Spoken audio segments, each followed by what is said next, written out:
Vamos acompanhar agora os próximos momentos que serão cruciais na entrevista do Caiado aqui, referente à eleição. Vamos lá. Discute educação. Goiás é o primeiro lugar na educação no Brasil. Nós somos o primeiro lugar na segurança pública no Brasil. Nós somos o primeiro lugar na inteligência artificial. Então, o que o Brasil deseja é um governo que entrega. Se você entregar, você vacinou seu povo contra o PT. A vacina é entrega. Você entregou o governo, o PT não vai ser opção em Goiás pelos próximos 100 anos. Pedro Venceslau. O spoiler de hoje Mas esse negócio de como é que é o nome? O senhor, durante a pandemia, entrou em divergência com o então presidente Jair Bolsonaro, porque o senhor foi contra abrir os comércios. E o Bolsonaro era a favor de abrir, tinha uma postura negacionista. Agora, Flávio Bolsonaro se apresenta como o Bolsonaro moderado e o Bolsonaro vacinado. O senhor acredita que essa posição sua, como médico inclusive, vai ser um diferencial durante a campanha eleitoral e bota em xeque o histórico da família Bolsonaro quando ele fala em moderação? Pedro, você sabe, nós temos que ser bem objetivos em relação à sua pergunta. Certo? O que nós temos que ser, tá certo, é diretos junto a quem está nos assistindo. A maioria do brasileiro não me conhece. Hoje, você me perguntar, qual é o seu maior desafio, Caiado? É ser conhecido. E aí, quando me conhece, aí é igual música sertaneja. Conheceu é a mais cantada e é a mais querida do Brasil, tá certo? Então, o que tenho a dizer a você, Pedro, é uma coisa só. É que, neste momento, a sociedade está querendo saber quem é que consegue governar o país. Você não aprende a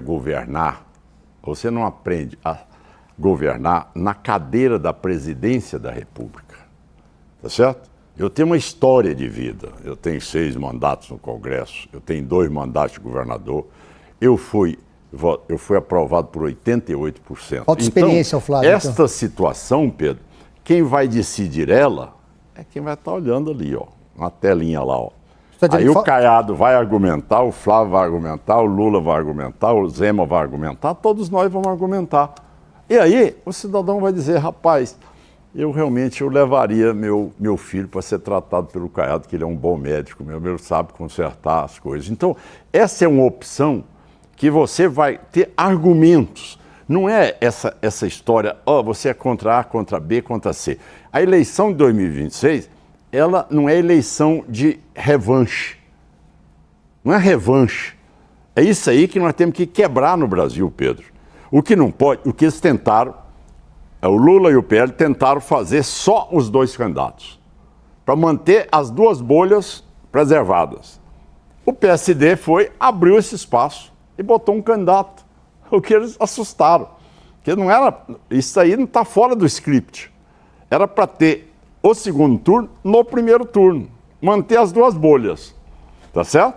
Mas aí, de repente, o PSD, Kassab, teve coragem de falar, não, eu vou abrir espaço para uma candidatura nacional. Agora, é o debate. O debate, quem vai escolher é o eleitor. Os meus argumentos, se vão bater com aquilo que ele espera de um presidente da República e tudo. Por quê? Se você quiser votar no PT, você já conhece ele há 5 mandatos. Se você quiser votar no PL, você já conhece o PL com mandato. Por que é que o PT voltou? Porque realmente o PL não atendeu aquilo que ele se propôs na campanha. Então, o PT, ele só voltou porque o governo não foi competente de fazer as entregas à população. Tá certo? Passar para Isabel Mega, lá de Brasília, governador. Oi, não, Isabel. Oi, governador. Boa tarde. Bem-vindo mais uma vez aqui à CNN Brasil. Governador, o senhor estava falando da questão das terras raras e esse me parece um dos grandes temas deste ano de 2026. A gente tem propostas no Congresso Nacional que tratam, por exemplo, da criação de uma estatal. Essa é uma proposta que nasce do Partido dos Trabalhadores.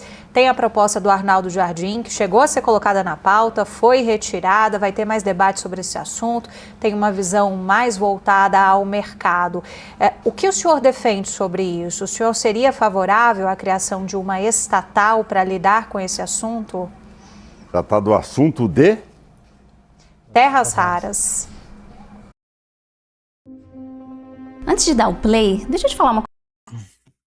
Ele vai falar sobre o que ele fez em 2019, no primeiro ano de mandato dele. Olha aí, acompanha pra te ver, que é importante, só que eu acho que ele andou vendendo terras da União. Mas vamos acompanhar, hein? Tudo no governo do Lula tem que criar uma estatal.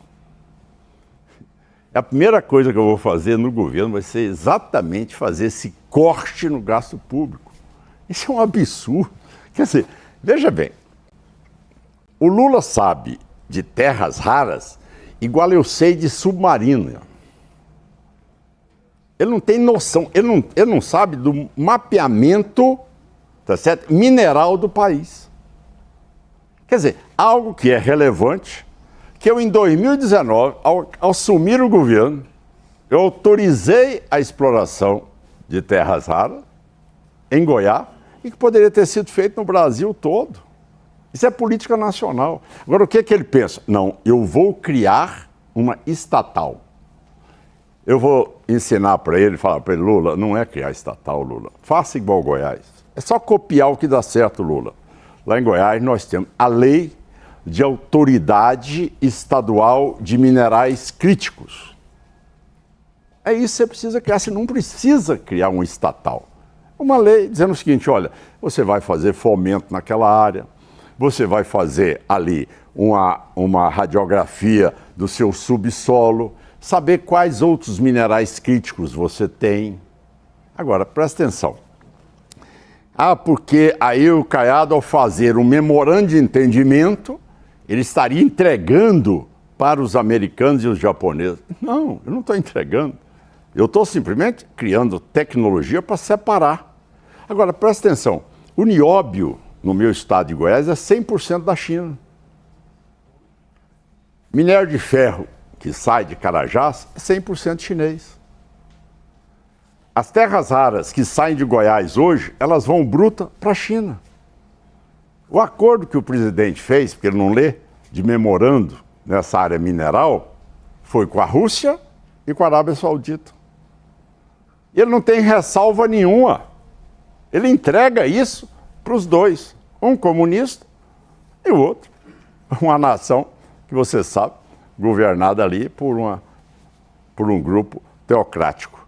Então, você nota que o governo ele não se preocupou em debater energia, em debater combustível, em debater fonte renovável, inteligência artificial, em debater como as pessoas não seriam endividadas com 15%, na hora que você vai renegociar sua dívida é 24%, se tiver no cartão é 400% ao ano. Então, aquilo que vocês mostraram aqui são fatos concretos. A vida como ela é, estava ali, ó. O setor rural, 7 bilhões a mais só com óleo diesel. Mas por que isso? Se eu tenho toda a matéria-prima, se eu tenho o pré-sal, se eu tenho a margem equatorial, se eu tenho a capacidade de ampliar a refinaria no Brasil, por que nada disso é feito? Por que não se autoriza mais o biodiesel, tá certo? Você poder acrescer o percentual de 15% para 20%? Por que você não autoriza mais o etanol na gasolina? Então, tudo isso é política que você... Pra você ter uma ideia, em Goiânia, por exemplo, na região metropolitana, nós compramos agora com as empresas que fazem lá, o transporte urbano da região metropolitana, 501 ônibus a biometano. O biometano produzido lá em Goiás. Na usina de lixo, nós estamos construindo um duto para chegar até lá. Nós estamos fazendo com que as usinas de cana peguem o vinhoto e desenvolvam o biometano, que é o combustível mais sustentável que existe no mundo. Então, o que falta no Brasil, eu estou falando isso com muita empolgação, porque eu vi o que é pegar um Estado quebrado, corrompido, tomado pelas facções e devolver um Estado que é um outro Estado para os goianos. Porque essa é a capacidade do governante. Agora, se você não tirar dessa polarização, você baixa o debate, você empobrece o debate e você não tem visão de Brasil. Eu pergunto a você, eu coloco a você o seguinte, um governo que tem um Boulos, e uma Gleisi Hoffmann como ministro de Estado. Presta atenção, o que isso aí constrói dentro de uma política de visão nacional? O quê? Gente, você tem que compor o ministério, o cara tem que ser 1000 vezes melhor do que eu em cada uma das áreas. Assim é o meu Estado. O cara na área de energia, ele tem que trazer solução para mim. Ele não pode dizer para mim que a fotovoltaica eu não vou competir com o Ceará. Agora, em biomassa, hidrelétrica, tá certo? Aí eu vou competir com qualquer lugar do Brasil. Então, cada região do Brasil, você tem as suas características. Então, quando você tem um assunto no Brasil que precisa ser trabalhado, aí eu vou criar uma estatal. Aí ele quer criar uma estatal de inteligência artificial, uma estatal de minérios críticos, aí ele vai querer criar uma estatal de combustíveis. Aí, sabe como é que é? Ele só pensa nisso, ele só quer o governo cada vez maior e o cidadão não aguenta 32,4% que você paga hoje de imposto. Governador, essa é a carga tributária. Deixa eu agradecer a Isabel Mega, que vai dar licença aqui para o Vinícius Murad se juntar a nós na conversa e também fazer uma pergunta. Bem-vindo, Murad. Obrigado, Yuri. Boa tarde a todos, governador. A minha pergunta é sobre segurança. Tá bem intrigante o que tá acontecendo aí. Vamos ver o que vai acontecer nos próximos capítulos das eleições. Vamos acompanhar. Esses foram os melhores momentos até agora. Vamos acompanhar os próximos.